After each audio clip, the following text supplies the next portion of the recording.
Bienvenidos a una nueva emisión de Máscaras, un programa que, como decimos, acaricia y honra el corazón de nuestros invitados. Hoy una persona muy especial nos va a venir a visitar porque vamos a tratar de lograr que los próceres, nuestros próceres, transiten nuestra red carpet. Vamos a ver si lo logramos. Para comunicarse con nosotros a través de las redes sociales pueden hacerlo por Instagram, @HéctorMaugeri, @revistacaras.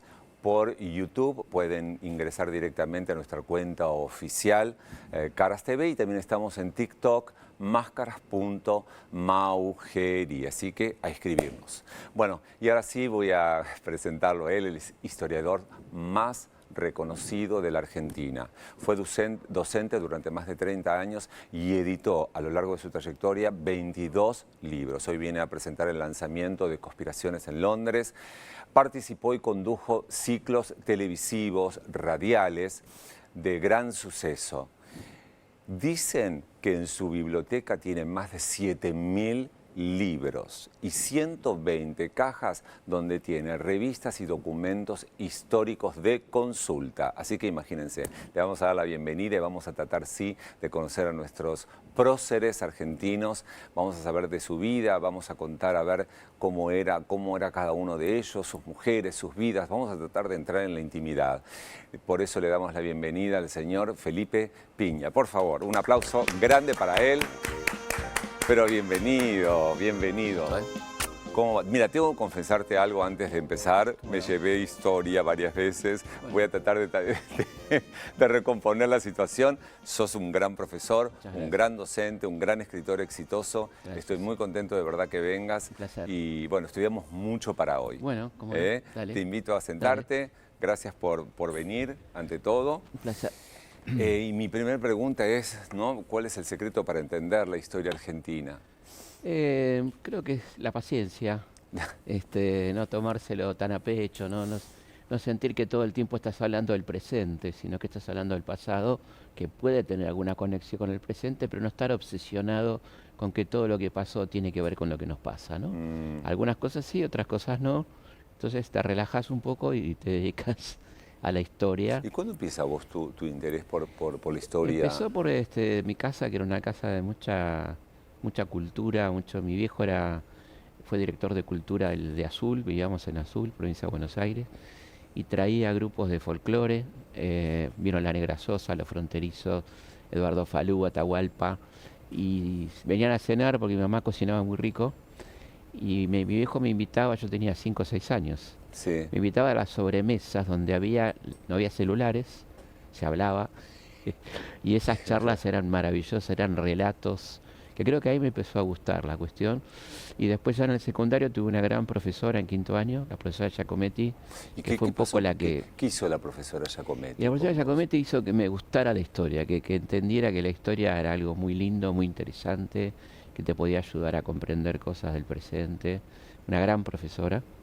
Y que murió muy joven, lamentablemente, pero bueno, que quedó un recuerdo muy lindo en mí y que fue un poco el inicio de la vocación, ¿no? ¿Y vos, por tu cuenta, siendo muy joven, esto qué era, en el secundario? Esto en el secundario, yo empecé a leer, ya venía leyendo por mi cuenta, porque me interesaba, y había tenido una muy mala profesora en segundo, donde empezamos a leer por nuestra cuenta, porque decíamos, esto no puede ser, esto no es así. Claro, decía cualquier cosa. Claro, fue un estímulo, ¿viste? Para empezar a leer otras cosas, ¿no? Sí. Y bueno, después uno se va también como un poco autodidacta, vas leyendo cosas que te interesan. Y la curiosidad, La curiosidad, ¿no? que para mí es la clave, ¿no? De todo. La curiosidad es la cosa más linda que tiene el ser humano, ¿no? Porque no solamente estudias, sino que también haces un trabajo casi de espionaje con los personajes. Sí, hay mucho de espionaje. Por eso está... Porque te metes en zonas así muy... Claro, aparte te agarra una locura, ¿viste? De que cuando estoy en modo libro hay una cosa de de detective. Y vale, esto te lleva a esto y otro te lleva al otro, y entras en una especie ¿Cuál de es el locura. modo libro de Piña? El nuevo libro es mi primera novela, se llama Conspiración en Londres, Sí, que la tenemos justamente acá. tiene que ver con Belgrano, con Rivadavia, con dos enemigos políticos que tienen que hacer una misión, viajar a Londres, y ahí se encuentran con una situación muy particular, que es la caída de Napoleón, la vuelta del orden conservador y el peligro para la revolución Ahora, en qué América. maravilla, por ejemplo, porque estás contando, ficcionando historia, Claro, ¿no? Y claro. el encontrar eso, de poder Exactamente, ficcionar es un hecho real el trasfondo, pero hay bastante de ficción, de literatura, de amores, de espías, cosas que me parece que le ponen con viaje en barco. Y si tuviéramos que contar un poco el desarrollo, digamos, de tu carrera profesional, porque vos empezás por una cuestión de curiosidad, porque te Sí, gusta, porque te abre la sí, cabeza, encontrás un nuevo mundo, después empieza esto de comenzar a investigar esos personajes que te interesaban y sí. después empezás a trabajar, digamos, y a conectarte con la literatura también. Sí, totalmente. Y empezó en el Carlos Pellegrini, donde tuve el honor de ser profesor durante muchos años, con un proyecto que hicimos con los chicos de documentales, 13 documentales de historia, algo muy original, donde participaron más de 100 chicos a lo largo de 10 años. Y ahí me empezaron a llamar los medios para contar esta historia, y después me empezaban a llamar por las efemérides que pasó el 25 de mayo, el 9 de Claro, pero además julio. también hay que saberlo contar. Claro, bueno, y ahí fue que me llamó una vez Mario Pergolini cuando yo publiqué mi primer libro, y ahí hicimos La loca aventura de Algo harán hecho, que fue un programa señero, digamos, que llegó a medir 25 puntos, hoy algo impensado, en el prime time. Y bueno, para Fabuloso. mí fue un cambio Ahora, ¿vos sentís que, por ejemplo, a la gente le interesa, al argentino le interesa el recorrido de sus próceres? Yo creo que sí, ¿Sí? depende cómo se lo cuentes, ¿no? Yo creo que en la medida que sientan que tiene algo que ver con su identidad, me parece que sí. Me pasan las charlas que la gente sale como muy, muy curiosa, muy sorprendida de cosas que no sabía del todo, pero que le encanta enterarse, ¿no? Ujú. Digamos, de la gente tan interesante que tuvimos. Además es como que en un punto vos lo que haces también es humanizarlos, ¿no? Exactamente, Porque en el buen pareciera que sentido. claro, en el buen sentido, Sí. como que esta gente no tuvo vida, o sea que sí que, No, al contrario, yo creo que eso te permite la empatía, eso te claro. permite la admiración, porque admirar a un perfecto, bueno, es un perfecto, qué sé yo, pero Y admirar a un tipo que tenía problemas de salud, como San Martín, que hizo lo que hizo en ese contexto, que era un ser humano con sus miedos, con sus temores, con sus amores, como nosotros, te acerca mucho San más. Martín es uno de tus, San Martín es un personaje maravilloso, ¿no? Es un uno de tipo tus preferidos. es uno de mis preferidos. Escribí una biografía larga de él que se llama La voz del gran jefe, que tiene que ver con esas... ¿Qué te sensibilizó de San Y Martín? la enorme empatía, una persona que vivió pensando en los demás, ¿no? El médico, porque él tenía muchos problemas de salud, tenía asma, artrosis, reuma, y el médico le dijo cuando estaba por cruzar los Andes, digo, a ver cuándo piensa un poquito en usted, ¿no? Porque vivía pensando en los demás, era un tipo muy atento a qué le pasaba a los otros, y eso me pareció muy interesante, Y un él cruza tipo los Andes con todos esos dolores y con con todas esos esas... dolores, con ese plan de 3 años, de una locura, una operación militar de 1000 kilómetros de La Rioja al sur, son 6 columnas, bueno, una locura, ¿no? 20 días de cruce, y cruzan esas condiciones, realmente. ¿Y tuvo una buena vida, Tuvo San una buena Martín? vida después, sobre todo en el exilio, donde tuvo mucho glamour, digamos, porque se hizo amigo del manager de la Ópera de París, Alejandro Aguado, que había sido compañero de él en el ejército español, un hombre de los más ricos de Europa, que además tenía una extraordinaria pinacoteca, y a San Martín le encantaba la pintura, entonces lo invitaba a su palacio y él copiaba y veía y quedaba fascinado. Y ahí conoció a Donizetti, Y además estamos viendo, ¿no? Siempre sí, ahí impecable. como protector del Perú, en ese caso. Claro, Eh, increíble. bueno, y te digo, ahí conoció a Donizetti, a Balzac. Mirá las este, patillas esas tremendas, muy Menem. y todo. Claro, bueno, Facundo Quiroga, Menem se inspira más en Facundo, ¿no? Pero era muy de la época eso. Y bueno, y ahí en París, te digo, es un hombre de mundo muy reconocido, codeándose con gente de la talla de Víctor Hugo, de los románticos de aquel momento, invitado a los grandes O salones. sea que le gustaba a él participar, ser, Sí, le digamos, gustaba, formar parte de le su gustaba. universo, ¿no? Gustaba a la vez que era un tipo muy intelectual, muy lector, fanático de la lectura, hablaba 3 idiomas, leía en francés, en inglés, Mira. en italiano, y tenía una biblioteca espectacular, ¿no? Hay algo que me encantó lo que dijiste, ¿no? Digamos, la historia sirve para ver lo que se hizo bien, lo que se hizo mal y no repetirlo. Claro, yo creo que la historia no debe ser nunca para el rencor, sino para entender lo que se hizo bien, tratar de aplicarlo al presente, ¿no? Hay una frase de un gran historiador francés que se llama Brodel que dice, sirve para conocer el pasado, mejorar el presente y planificar el futuro, ¿no? ¿De qué manera? Bueno, siguiendo con lo que hiciste bien, cambiando lo que haces mal. Mm. Eso debería ser, lamentablemente no se cumple siempre, pero es una buena idea, ¿no? Y después, comentabas, te escuché comentar que Carlos Menem pretendía armar un altar de la patria. Exacto. ¿No? Sí, en aquella cuestión de la reconciliación, él pretendía armar un altar donde estuviera, por ejemplo, Alberdi y Rosas, sí, los enemigos antagónicos Facundo y Sarmiento, que no se llegó a concretar, ¿no? No era una mala idea, a mí me gusta como idea, ¿no? Lamentablemente no se llegó a concretar. Lo que se hizo Menem fue traer los restos de Rosas, que estaban en Inglaterra, y que había una maldición histórica, ¿no? Ni el polvo de sus huesos la América tendrá, decían los unitarios. Tremendo. José Mármol, bueno, los tipos que lo odiaban a Rosas, que tenían sus motivos también seguramente, pero digo, estaba esta cosa que Rosas no debe descansar en suelo patrio, ¿no? A mí me parecía, no era una mala idea la de la mezcla de personajes antagónicos en un mismo ¿Y a vos qué te panteón. pasó cuando te enteraste que traían los restos de Rosas? Me pareció un acto de justicia, me pareció que, yo creo que todos los tipos de y mujeres y hombres de diferente pensamiento que tuvieron que exiliarse, si así lo quisieron. Más allá de que te pareció justo, digo, vos como historiador, ¿no? Estar como tan, tenés estos personajes tienen tanta presencia en tu vida, digamos, sentiste que se hizo justicia, pero también hubo algo emocional en vos que te... Sí, me pareció bien como cuando se hizo justicia con Alberdi, que lo llevaron a Tucumán, y hoy descansa en la Casa de Gobierno, hay un mausoleo de Alberdi. Todo lo que sea homenajear a las figuras históricas y que nos dé la ocasión de hablar de ellos, me parece interesante. ¿Qué apreciación personal tenés, por ejemplo, de Menem, ¿no?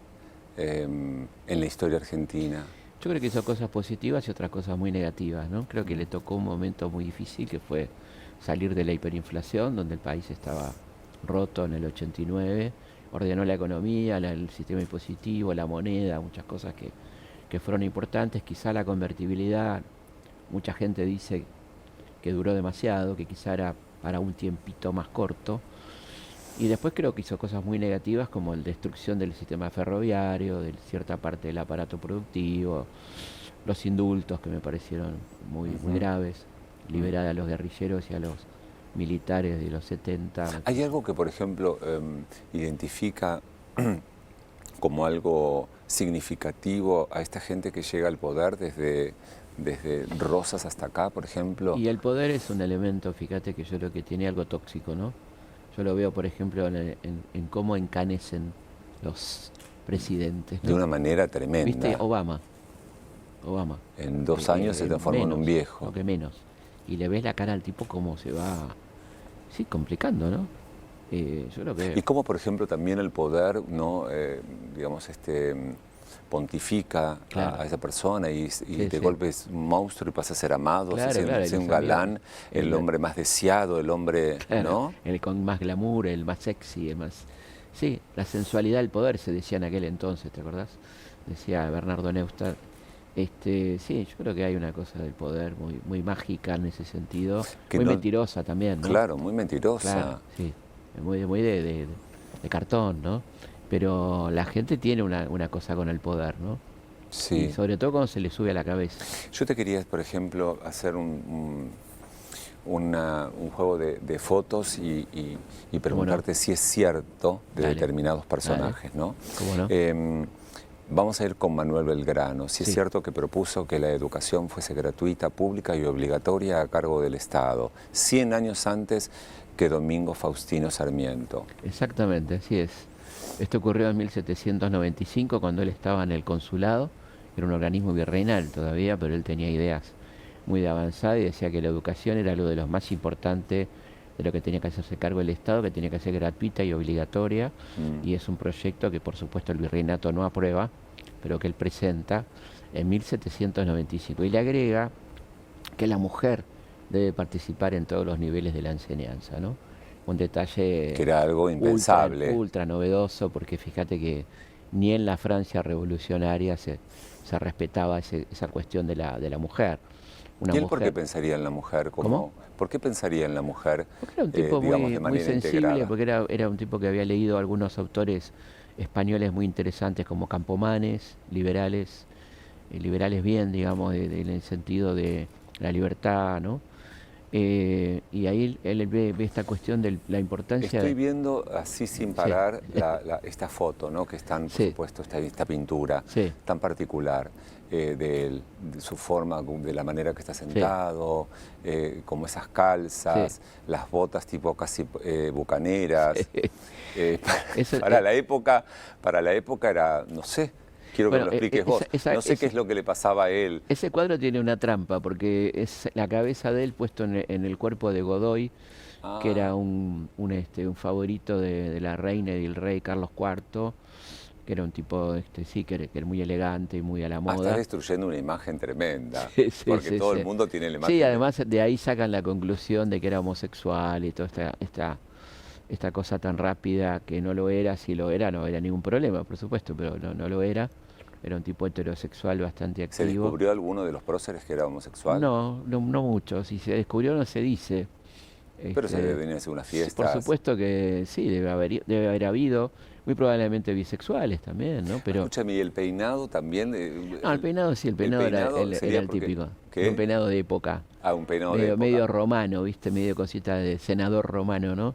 Sí. Eso sí era de época, pero en general era gente que se vestía muy elegantemente porque tenía también sus tertulias, sus bailes, hacer sociales, ¿no? ¿Y su final? Su final dramático, porque una persona rica que entra rica a la función pública se va pobre, al revés de lo que suele ocurrir, dona sus sueldos al Estado y termina pobre, después de haber donado, por ejemplo, 40.000 pesos oro, que era una fortuna para la construcción de escuelas que no se hicieron. Wow. Y él termina con, el Estado le debía mucha plata, que él reclama por lo menos para pagarle al médico, ¿no? Cuando está muriendo acá cerca en ¿Él estaba muy Belgrano y enfermo? Defensa. Estaba muy enfermo. ¿Qué tenía? Tenía 50 años, un hombre joven, Dios. muy joven, con una vida muy activa.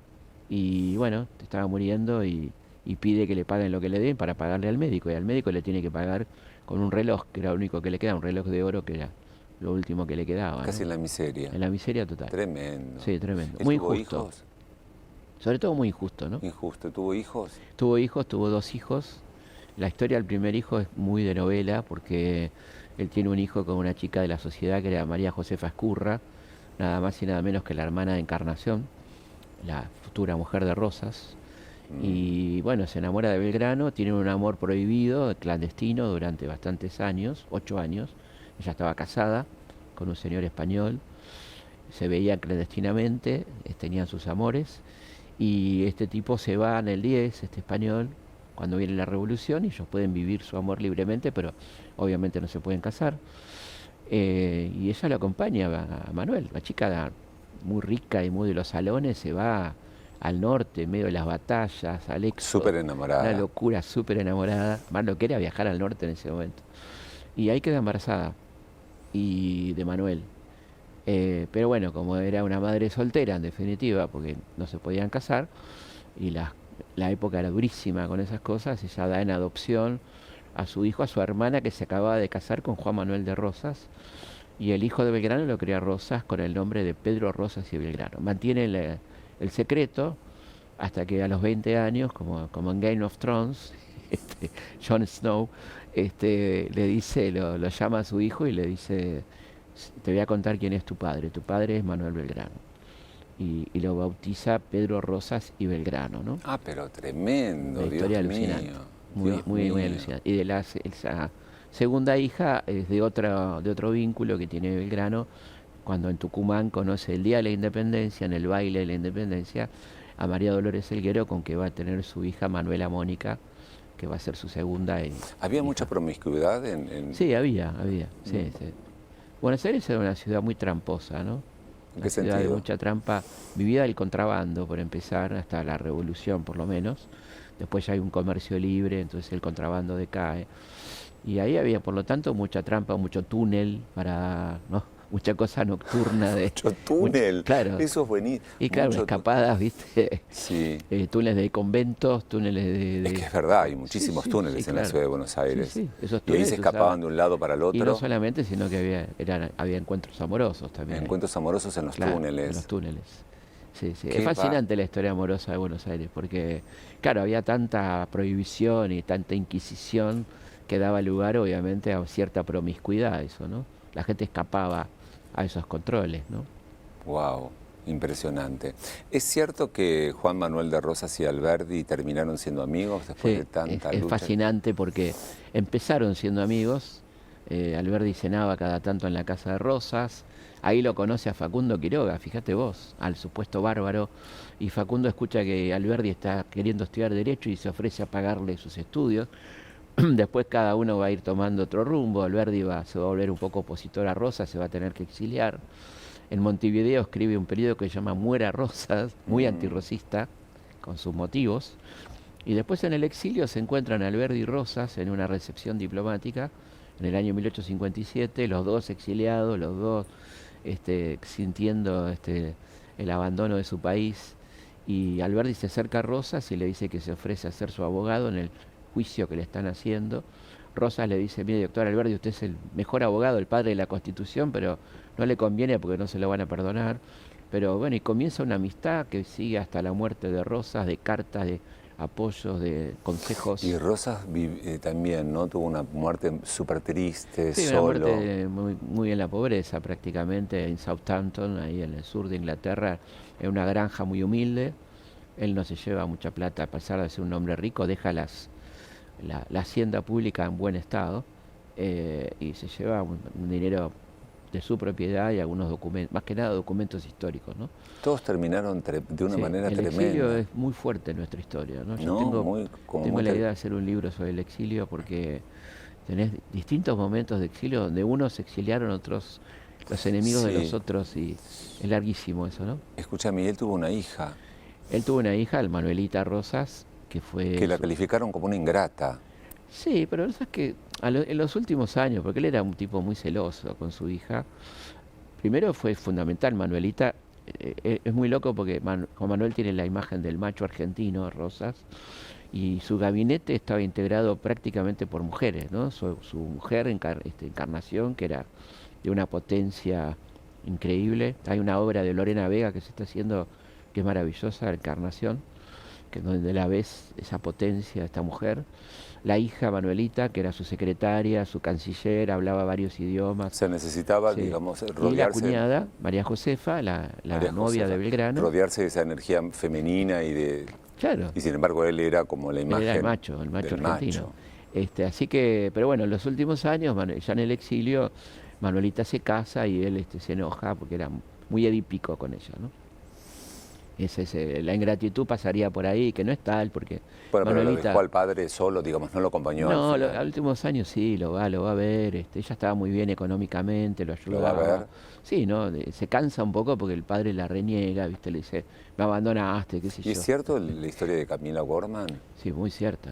La película es totalmente fiel a lo que pasó de una chica muy amiga de Manuelita, Camila O'Gorman, que se dedicaba a tareas benéficas en la iglesia de Socorro. Y ahí conoce a este cura joven, muy buen mozo, Ladislao Gutiérrez, cura tucumano, y nace un amor irrefrenable entre ellos dos, muy pasional. Ahora, pero no hubo nada que parara la decisión No, de nada, asesinarlos porque ella estaba embarazada, digamos. Claro, ellos se van a Goya, Claro. Y sin inauguran embargo, la primera escuela pública en Goya, fusilados. y después ella confía, cuando los descubren, confía en entregarse, porque dice: a mí no me van a matar porque estoy embarazada. Y no hubo caso. Manuelita intercede, hace todo lo posible por salvarla y no hay manera, y la fusilan igual, ¿no? Ah, la hija de Rosas Sí, porque era su amiga. Claro. Le pide al padre por favor y no hay Wow. caso. Decime una cosa, ¿y es cierto que Mariquita Sánchez fue la primera mujer de nuestro actual territorio Sí. de casarse con un hombre que ella quería? Porque las Sí. mujeres evidentemente no se casaban con el hombre que No, quería. había una ley incluso que las familias poderosas elegían el matrimonio de sus hijos. Qué varones rara y mujeres. ella, ¿eh? Qué look Sí. extraño que Sufrida tenía. ahí. ¿Eh? Sufrida. Sufrida, sufrida y qué poco agraciada. Sí, no era linda. Después están las fotos. De grande no era una linda mujer. Fotos de ya un poco más grande. Los padres decidían por cuestiones económicas o de sociedad, vos te casás con a los 7 años ya decían con quién se casaba quién. No, A los 7 años. cuando ya la Y mujer se tenía- casaban a los 14 y no había amor ahí, había, por conveniencia, ¿no? Decidido por los padres, por ambos padres, de los dos. Y Vos me en el estás diciendo caso que a los 7 años de una mujer, de una los mujer, padres decidían con ¿con quién. quién se iba a casar? Y por supuesto virgen. Por supuesto, virgen, y hablar. Se casaba a los 14, 15, porque había una amplísima mortalidad infantil y la mujer empezaba a parir muy jovencita. Por ahí de Dios. 10 hijos quedaban 5. Entonces ella, cuando le asignan ese marido, dice, yo no quiero saber nada con este hombre, no me interesa, no me gusta. Y empieza a litigar. Va a la justicia. Y bueno, primero la justicia lo desoye, le hace caso a los padres, la internan en un convento, mandan al novio, pues ya empieza a noviar secretamente con su primo segundo, Jacobo Thompson. A él lo mandan a España. Bueno, toda una historia muy de película, muy de Pero ella película. logra no casarse. Y logra finalmente que el virrey Sobremonte le otorgue la anulación de ese matrimonio y la deja casarse con quien ella quería, que era Jacobo Thompson. Lo logró. Y por eso Mariquita Sánchez de Thompson, ¿no? ¿Vos Una crees que mujer las mujeres en esa época, por ejemplo, podían vivir su sexualidad libremente? la vivía muy a escondidas, por supuesto que la vivían. El sexo es imparable, ¿no? Todas las épocas hubo sexualidad, nos vamos enterando después, ¿no? Qué sé yo, sí, la vivían a su manera. ¿Quién fue el más sexual de todos? Yo creo que Belgrano fue un tipo monteagudo, fue un tipo muy de muchas chicas. Y Belgrano con su Belgrano con su también era un pelito tipo- así también. Pero Belgrano era un tipo muy agraciado, ¿eh? Y aparte mucha labia, claro. La Claro. labia es importante, La labia es muy muy importante. importante. Claro que sí. Sí. Pero bueno, la sexualidad se vivía como se podía, pero bueno, yo creo que siempre hubo Con esos túneles, con esos Dios túneles, mío. esas cosas, algún sirviente, viste, alguna, Los había sirvientes, manera- había muchos mayordomos. Había Vamos a manera- hacer la primera pausa y Dale. seguimos investigando, por favor, Dios mío. Menos mal que me llevé historia. Gracias, ahora volvemos.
Y seguimos aquí con Felipe Piña, muchísimas gracias, qué lindo, por favor, no puedo creer lo que estoy aprendiendo de esta gente. Bueno, gracias Martín Cabrales por compartir siempre, decimos brindis con cafecito, gracias. Te quería preguntar, ¿vos crees que si Evita hubiera sido atendida a tiempo, hubiera sobrevivido? Sí. ¿Sí crees? Sí, hoy se salvaría. Hoy bueno, salvaría. claro. En aquel momento los tratamientos eran muy invasivos. Ella lamentablemente se dejó estar por esta cuestión de que no quería parar de su actividad, su hiperactividad. Y entonces la agarraron tarde, un cáncer de útero bastante avanzado. Y la verdad que la lastimaron bastante, porque era una quimioterapia horrenda de aquel momento. Vino un médico de Estados Unidos, bueno, se hizo lo que se pudo, pero no había nada que hacer. Sobre todo que además está esta cuestión dramática que después aprendí con el amigo López Rossetti, que el cáncer lamentablemente avanza más rápido en la gente joven. Claro, yo era muy joven. Sí, muy joven, 33. 33 años. Así que sí, muy, muy triste porque, bueno, se apagó una vida. Fíjate vos todo lo que hizo esta mujer en 33 años, ¿no? Dios mío, ni hablar. Y de todas las mujeres estas que has investigado su vida, ¿con quién vos, por ejemplo, hubieras tenido un romance? Y con Evita no sé porque no tenía tiempo, ¿viste? Estaba muy ocupada. Pero y hay muchas mujeres muy lindas, ¿no? Qué sé yo, hay Juana Zurduy es una mujer, una polenta, una potencia increíble.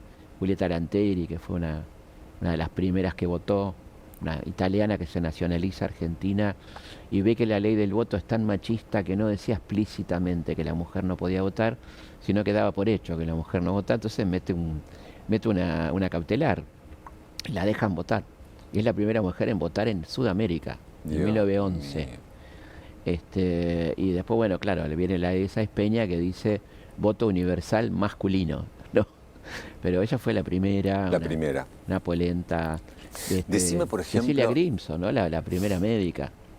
Cecilia Grierson, ¿Te gustan las mujeres que... Polenta, que tienen fuerza, que se juegan? Sí, claro. Con convicciones, ¿no? Sí. Te quiero hacer ¿Cuál fue para vos la mujer más incorrecta?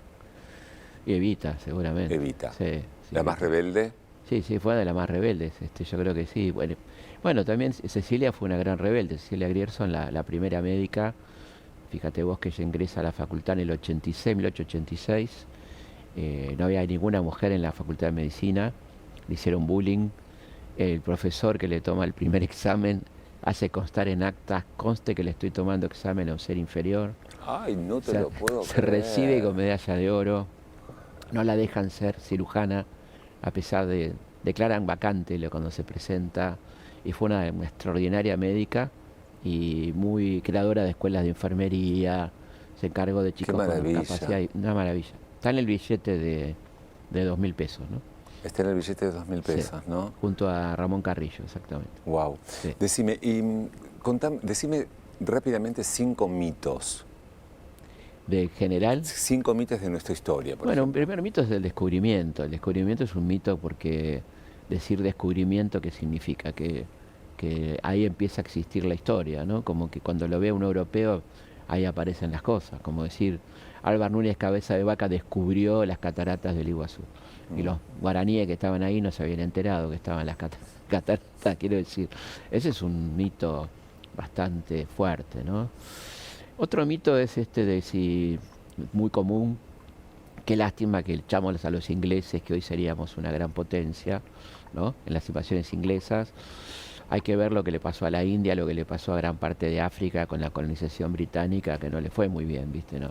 La idea de añorar colonia no es muy santo, ¿no? No sé, el mito de la Argentina potencia. Argentina fue un país importante, pero no era una potencia a principio del siglo, era un país respetado, muy importante en América Latina, seguramente. Se venían a la América. Sí, era un país importante, pero esto de... ¿O eso también es un mito? No, eso es una realidad. Vos fíjate que vinieron entre 1850 y 1930 6 millones de personas. Lo que también es cierto que la mitad volvió, ¿no? No estaban dadas tan bien las condiciones para la gente, sobre todo porque vinieron muchos campesinos que no tenían oficio de industria, por ejemplo, y acá la tierra ya estaba repartida, entonces mucha gente se volvió. Hay un mito también ahí. Y otro mito es justamente echarle la culpa al inmigrante. El inmigrante fue fundamental para este país. La culpa la tuvo la inmigración. Bueno, entonces casi todos nosotros, una gran mayoría, porque hay una parte importante todavía de comunidad indígena, pero es un país donde tiene mucho que ver la inmigración. Yo creo que la inmigración, junto con el sustrato indígena, el sustrato criollo, hicieron grande este país, ¿no? Así que hay mucho mito dando vuelta, no revisado, ¿no? ¿Y cuál crees que, por ejemplo, es dentro de lo que es la cultura popular, ¿no? Porque también hay otros mitos dentro de la cultura popular. La gente... Bueno, hay mitos hay personas mitológicas Sí, por ejemplo. de las cuales Carlos Gardel. Carlos Yo Gardel. hice un libro de Gardel y es un personaje maravilloso y en gran parte me dediqué a desbrozar mitos que me pareció fascinante porque de Gardel todo es creíble, igual que de Maradona, ¿viste? Todo es creíble, todo te cuentan cualquier cosa. Entonces yo, bueno, empecé a ver cosas que no eran ciertas. Por ejemplo. Bueno, ¿dónde nació? Que ¿Dónde nació? Nació en Toulouse. En Toulouse. Confirmadamente nació en Toulouse, no hay ninguna duda. No era después argentino. cosas... Qué lástima, no era Sí, argentino. no, un tipo bueno, que tantas cosas que se dijeron de él, pero vos fíjate que es un tipo, el primer ídolo latinoamericano, La primera celebridad. el primer rockstar, ¿no? Sí, el primer rockstar. Porque el por tipo supuesto. iba... Mirá qué canchero. No, aparte, por ejemplo, iba, viste, cuando va a Puerto Rico, van 60, no sé, 60.000 personas a recibirlo a la madrugada. ¿Es cierto o es un mito este encuentro que tuvo, dicen? Con Frank Sinatra. Sí. No, eso es real. Eso Que es lo real. alentó a Frank Sinatra a cantar. Es el padrino de Frank Sinatra, porque mira. él estaba en su programa, él era popular en Nueva York, Sí. y tenía un programa 3 veces por semana, un programa en la NBC, donde iba público a verlo, y va esta parejita de Frank y Nancy, La desconocidos absolutos, y Nancy le dice que su novio anda por mal camino, que está medio con la mafia y que creo que tiene una voz maravillosa. Y Carlito le dice, bueno, que se presente al concurso que hay en la radio. Yo lo ayudo para que se presente. Y se presenta y gana el concurso. Cuando Es viene cierto Sinatra, ¿te acordás cuando lo trajo Palito? Sí. Va al Abasto a llevar flores al lugar donde cantaba Carlitos, que ya lo habían Yo demolido. lo había escuchado y pensé que era un Sí, mito eso. o Ron de Mal. Ahí cantaba Carlitos y va Sinatra muy conmovido agradeciendo Al nuestro- hombre que al creyó hombre, en él. al padrino, El padrino padrino, artístico. sí, bien mafia. Padrino artístico. El claro. padrino. ¿Y es cierto ese mito también de la promiscuidad de Gardel? No, era un tipo muy... No, era un tipo, sí, por supuesto, las mujeres se volvían locas, lo esperaban en la habitación. Él era un tipo bastante tranquilo en ese sentido. Por supuesto tuvo montones de romances, pero no era un tipo promiscuo, era un tipo de... Que la sabía disfrutar. Claro, si vienen, que vengan. Si vienen, que vengan. Sí, pero por ejemplo hay una historia ya yendo a bien a lo promiscuo de uno de los guitarristas, Aguilar, que le propone una partusa, digamos, con un par de chicas, y él le dice que no, que eso lo elige él, que no le venga con esas cosas. Y lo echa, Aguilar, ¿no? Durante un Me tiempo encanta Aguilar... la palabra partusa. Sí, sí, porque digo la partusa porque era Sí, la palabra que es se la- usaba en el tango, ¿no? Y él le dice, no, esas cosas las decido yo y las elijo yo. A mí nadie me elige con quién voy a estar en la cama, ¿no? Muy bueno. Sí, por eso, el tipo... Ahora, más que aparte un prolijidad, tipo él siempre recontra... perfecto, no se lo veía. Bueno, es el único, yo creo que el único sudamericano que impuso una moda en París. La moda Gardel. La gomina la introduce Gardel en París. Esa elegancia extraordinaria que le costaba porque le gustaba mucho comer y él tenía un personal trainer. Creo que es el primero que tuvo un personal trainer. Hacía mucha gimnasia por Tenía la tendencia mañana. a engordar. Claro, sí, sí. Él le decía para bajar los rochepus, o sea, los pucheros. Porque le encantaba comer. Y entonces el tipo se mataba y al otro día le daba 2-3 horas a un duro entrenamiento para tener la pinta de Carlos Gardel, ¿no? Qué maravilla. Bueno, fue amigo de Chaplin. Chaplin es gran admirador de Gardel y se cruzan en Niza, en el famoso Hotel Negresco. Y bueno, le dice que lo admira. Carlitos le hace un recital a Chaplin, esa noche mágica, la noche de los Carlitos. Y Chaplin le da muchos consejos y contactos para la industria del cine en Estados Unidos, porque él va a filmar sus últimas películas en Estados Unidos. Y Chaplin tiene mucho que ver con eso, ¿no? Fíjate vos la cantidad de personajes que ahí se cruza con Piazzolla, que era un niño. Porque es que seguís investigando y se van cruzando los Sí, personajes sí, es uno con maravilloso, otros, es uno con maravilloso. otros y todos tienen un porqué. Sí, sí, Pirandello. Y Acá Pirandello. lo conoce a Pirandello, cuando viene a Buenos Aires. Sí, sí. A Caruso. Se cruza con Enrico Caruso en un barco yendo a Río de Janeiro. Y Caruso le dice que baje un tono, que no intente ser soprano, que es un barítono, se lo dice Caruso. Lo hace cantar. Imagínate la escena de cinematográfica, ¿no?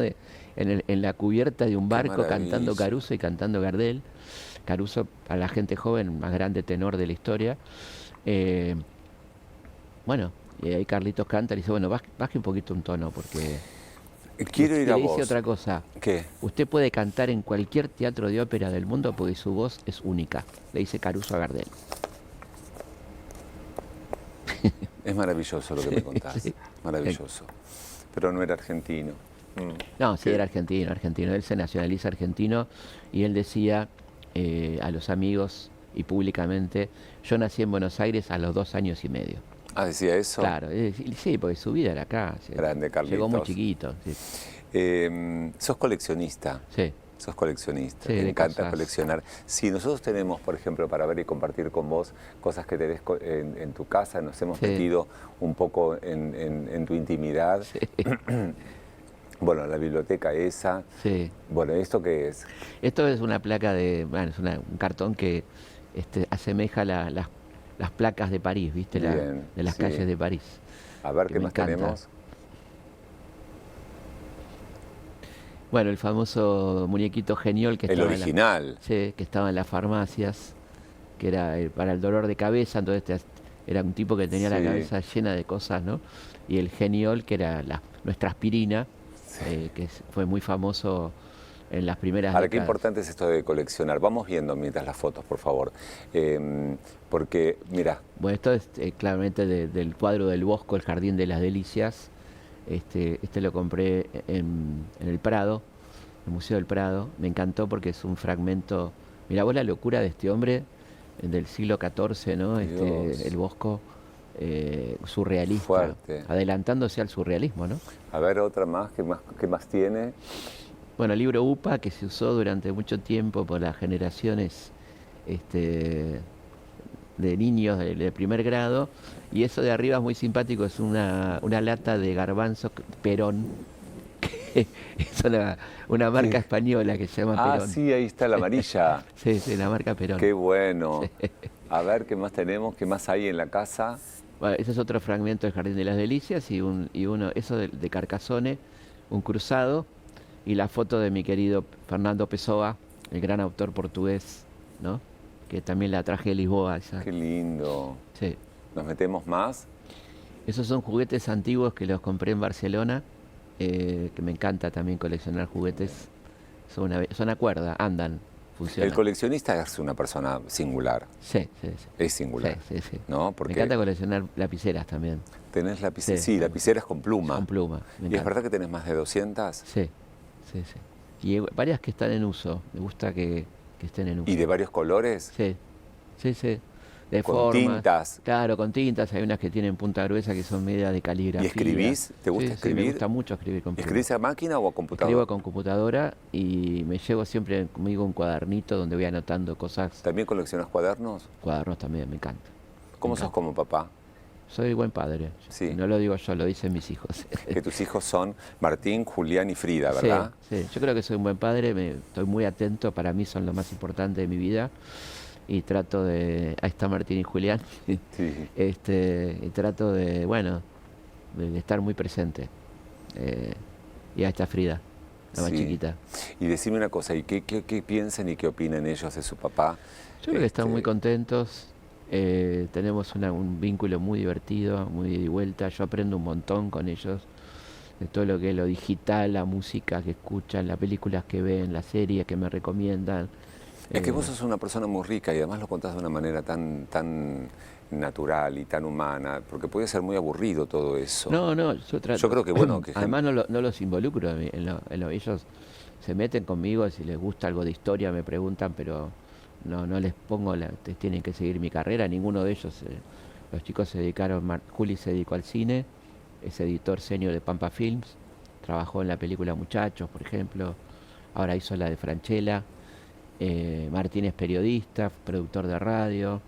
Frida quiere ser actriz, está bueno, estudiando. hay algo también Sí, vinculado de al esa arte. onda. No, eso sí. ¿no? Frida está estudiando comedia musical. Bueno, ¿Y seguís con Claudia?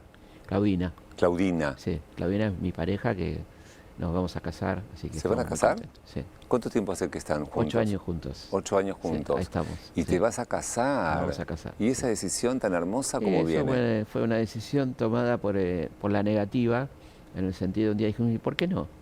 Si nos amamos y nuestros hijos nos quieren, los tuyos, los míos, y bueno, dijimos, sí, hagámoslo.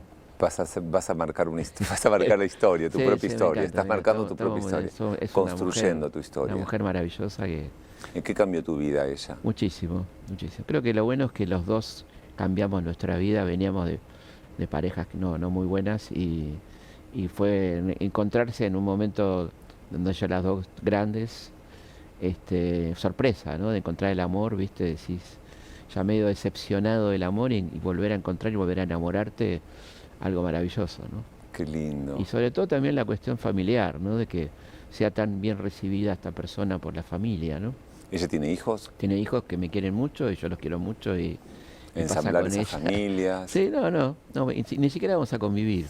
Estamos en un régimen de convivencia de 3x2, 3x4. Aún, digo, con Cuando nos esta casemos va a decisión. ser igual, porque tenemos una casa juntos afuera donde convivimos y después el resto de la semana cada uno ¿Y hace qué su vida. análisis haces, por ejemplo, de la convivencia? Yo creo que la convivencia es algo muy lindo, elegido y que no hay que abusar.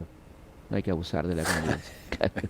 No hay que abusar de la convivencia, me parece fabuloso. Claro, Sí, es claro. verdad. Sí, Eso es ser inteligente, sí, en serio, total. porque, Sí. digo, vos tenés tus mañas también. Sí, sí, sí, Seguramente ya tiene su tendrás vida, horarios ya es muy una- ricos. ¿Vos sí. cómo es tu metodología de trabajo? Yo trabajo mucho escribiendo, digamos, que lo puedo hacer en cualquier lado.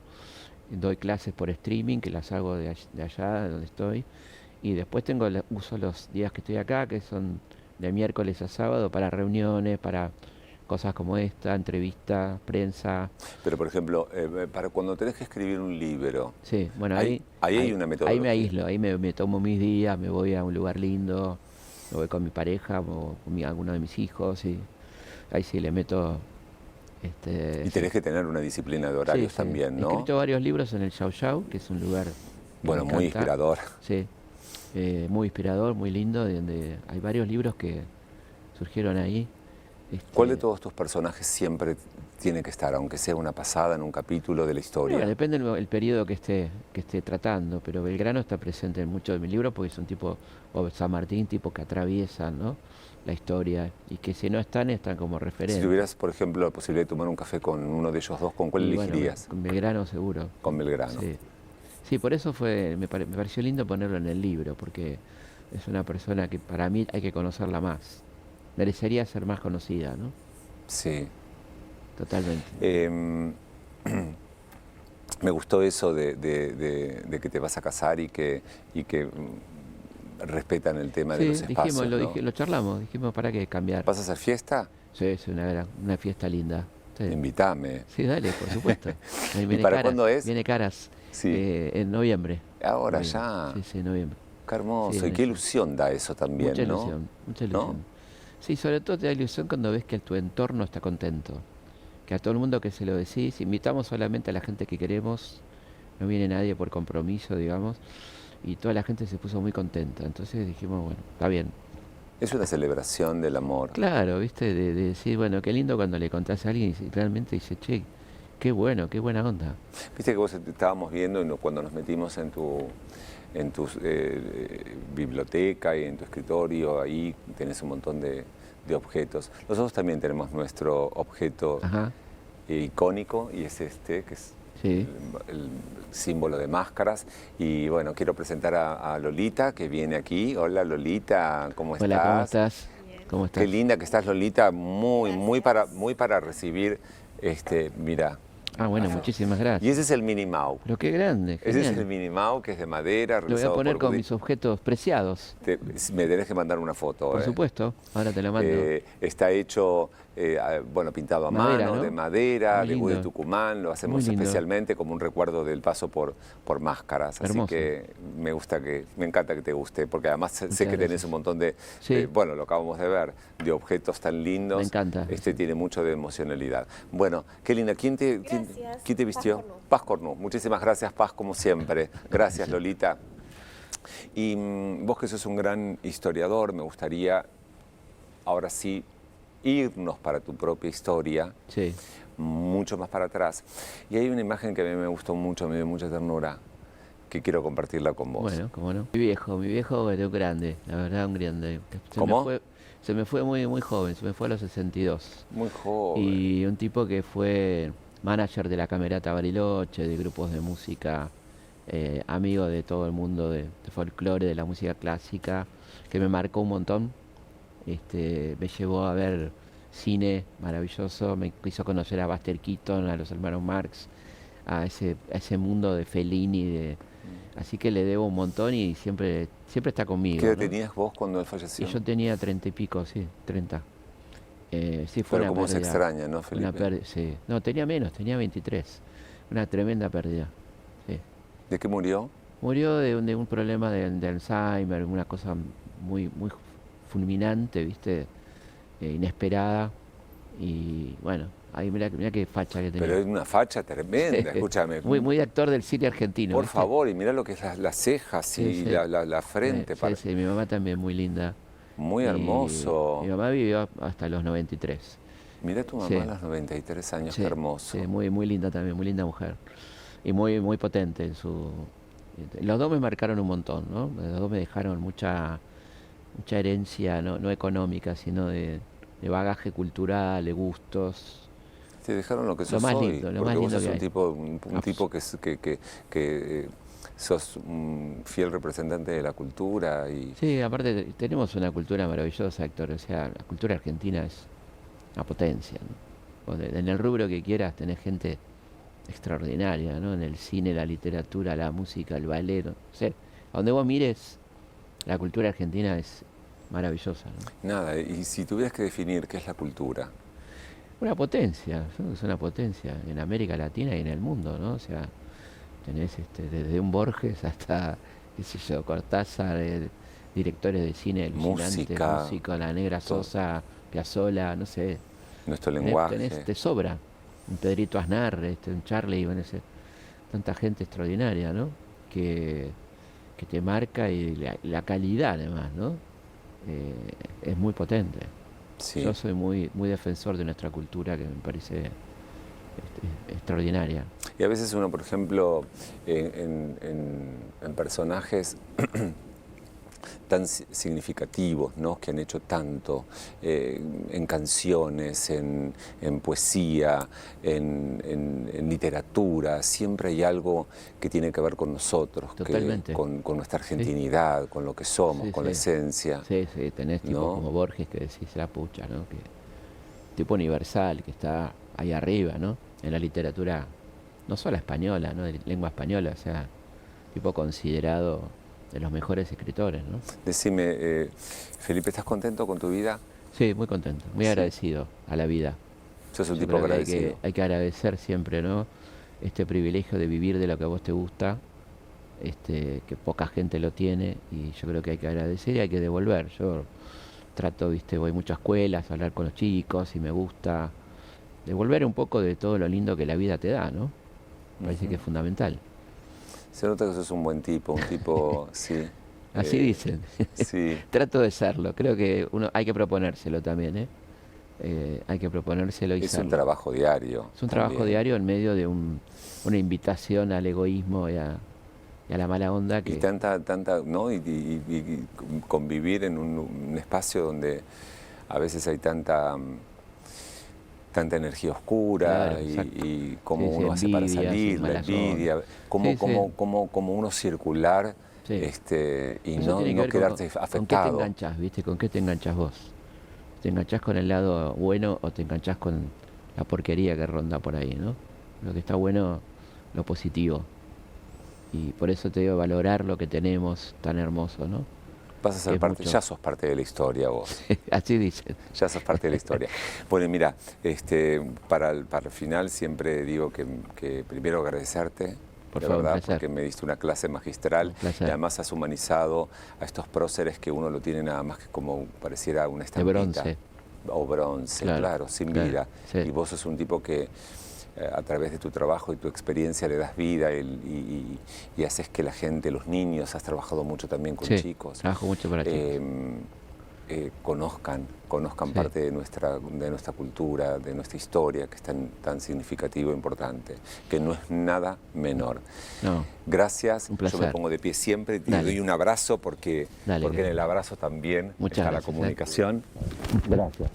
Muchas gracias. Damos un aplauso, gracias por venir. Bueno, gracias.